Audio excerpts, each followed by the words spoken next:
sin darle una explicación. Y así también al ingeniero Luis Font Vidal, porque había presentado sencillamente su salida del país legal. Se le cogió, se le montó en un camión y se le iba golpeando por toda la ciudad. Quien lo golpeaba era el boxeador olímpico cubano Orestes Pedroso, de la ciudad también. Todo esto mientras las turbas pues se reían, lo insultaban, lo escupían. En 1972, el poeta Heberto Padilla, después de la publicación de su libro Fuera del Juego, es detenido y obligado a confesar falsos crímenes en contra del Estado cubano. Este hecho, que recuerda los peores momentos de las purgas estalinistas, es denunciado por los más conocidos intelectuales extranjeros. En Europa, la izquierda liberal rompe con Castro y las repercusiones políticas son tan grandes que el gobierno cubano se ve forzado a liberar al poeta. Padilla, hoy exilado en Princeton, comenta este hecho. Desde hacía tiempo, ya hacía más de un año, cuando se dio la amnistía a los presos políticos de Cuba, mi mujer y yo, Belkis, intentamos dirigirnos al gobierno revolucionario de Cuba para que nos dejaran salir, porque se suponía que aquellas personas que habían estado presas o que sufrían un rechazo social, se acogían a ellos. Entonces yo me dirigí a las autoridades de Cuba, nunca tuve respuesta. Después de que se me promete a mí que voy a salir, es cuando me llaman súbitamente por teléfono a mi casa, esos son los detalles del incidente. Me llama Chomi, que era el secretario de Fidel Castro. Fidel no le gusta nunca dar la cara. A mí me recuerda mucho las cosas de Solzhenitsyn en su libro, cuando dice que Stalin veía por un hueco todos los procesos de Moscú y él nunca daba la cara, de modo que él nunca puede ser citado directamente ni nada de eso, pero yo sí puedo citarlo. Él siempre tuvo su cara presente todo el tiempo en mi caso y él siempre lo quiso evitar, sobre todo cuando yo estuve preso. Fui convocado a la oficina de Fidel Castro, cosa increíble, para que uno se vaya de un país, lo inviten a la oficina de jefe de Estado, ¿no es cierto? Él quería, y la posición era de que una rectificación de mi parte hubiera sido deseada, como te he contado en otros casos. Hubiéramos querido que tú vivieras aquí, ahí está tu casa, ahí están tus libros, pero yo sabemos que tú estás demasiado motivado. Es una expresión que se pega en Cuba queriendo significar que estás lacerado, herido por un problema específico, por una conducta específica. Allí se mencionó que Belkis había hecho lo que no debía haber hecho al venir al extranjero, que había hecho gestiones excesivas para que yo saliera, y que incluso hasta al Papa le había escrito. Yo dije, yo no sabía que ella hubiera escrito una carta al Papa.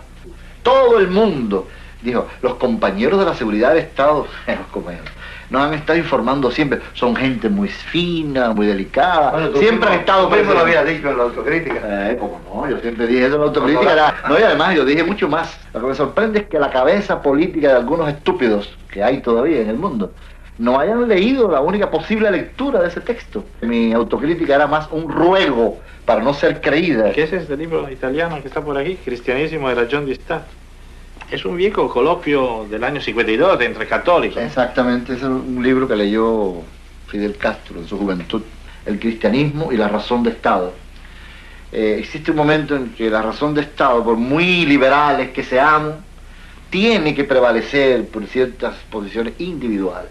Es decir, en un momento determinado, Fidel Castro, tenía tantas ganas de gritar cualquier verdad política contra los propios intereses de él, que la hubiera gritado, dice él. Pero usted tiene responsabilidades que llevar adelante.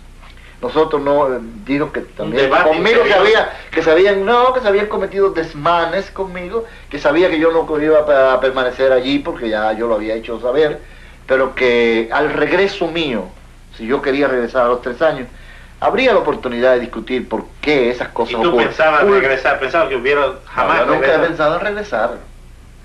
Pensé en regresar. Yo lo que quería era irme, yo no quería ser elocuente, como te dije a ti, yo no quería ser brillante, yo quería, como decía Luis Ciardini, tu amigo italiano y amigo de Maquiavelo, huir tantos kilómetros o millas de un tirano como fuera posible.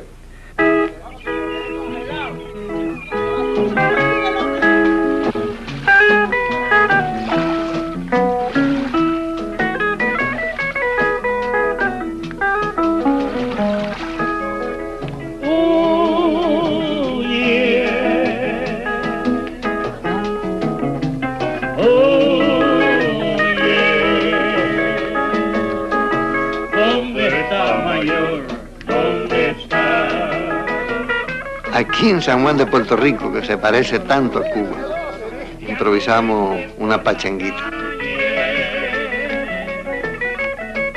Ya no pregonen en la esquina. Como decían en mi país, a mí me matan, pero yo gozo.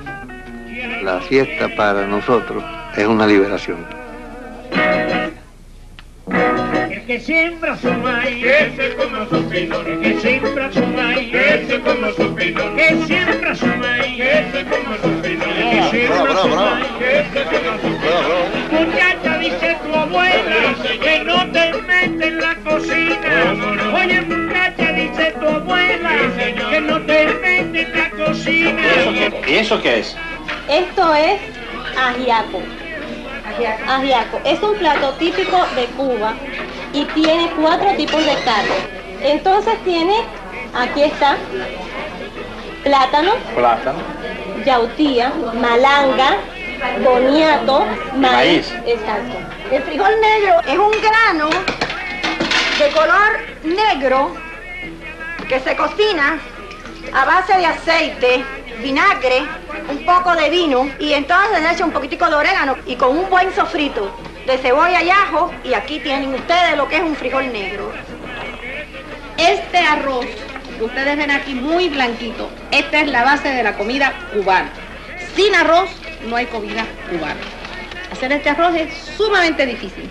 Hay que lavarlo, hay que echarle un poquito de limón, hay que escurrirlo varias veces. Cuando usted come el arroz en Estados Unidos y en China que está empegotado, en Cuba no. Digo, yo no sé ahora con Fidel, pero el arroz cubano, por cada taza de arroz, usted le echa una taza de agua, una cucharadita de sal, una cucharadita de manteca. Tan pronto hierve, lo pone a fuego lento y entonces lo tapa. Y se puede olvidar, puede ir a atender a su marido.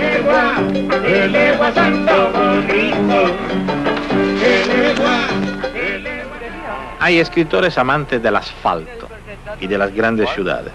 Y Broadway es el escenario ideal para Guillermo Cabrera Infante, uno de los escritores más importantes de la literatura latinoamericana y para mí una revelación.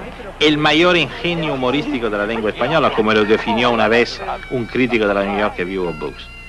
Aquí con su mujer, Miriam Gómez, una actriz. Antes de la Revolución escribía de cine y se firmaba Caín. Después fui director de un magazine literario en La Habana, Lunes. Sus obras más importantes son Tres Tigres y La Habana para un infante difunto, una galería de mujeres descritas por el hijo de una familia de estalinistas. Yo no sé, yo tengo una visión pesimista del mundo y ni siquiera tengo una visión de la historia porque no creo en la historia. Y yo creo que las ideas, contrariamente a lo que decía José Martí, que las ideas se matan igual que los hombres.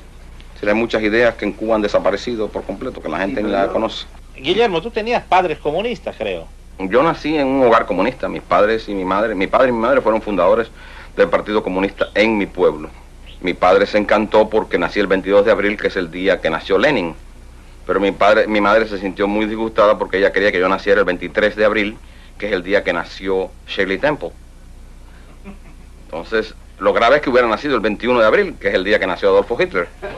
Bueno, lo que sí es interesante, yo creo, como comentario estrictamente literario, es que por primera vez en 25 años hay absolutamente el 90% de los escritores cubanos están en el exilio. Y los que están en Cuba, excepto Nicolás Guillén, que es un viejo comunista que acaba de cumplir 80 años, no son de ninguna consecuencia fuera de Cuba. Casi todos los escritores cubanos han vivido siempre en el exilio, ¿verdad? Sí, realmente eso es cierto.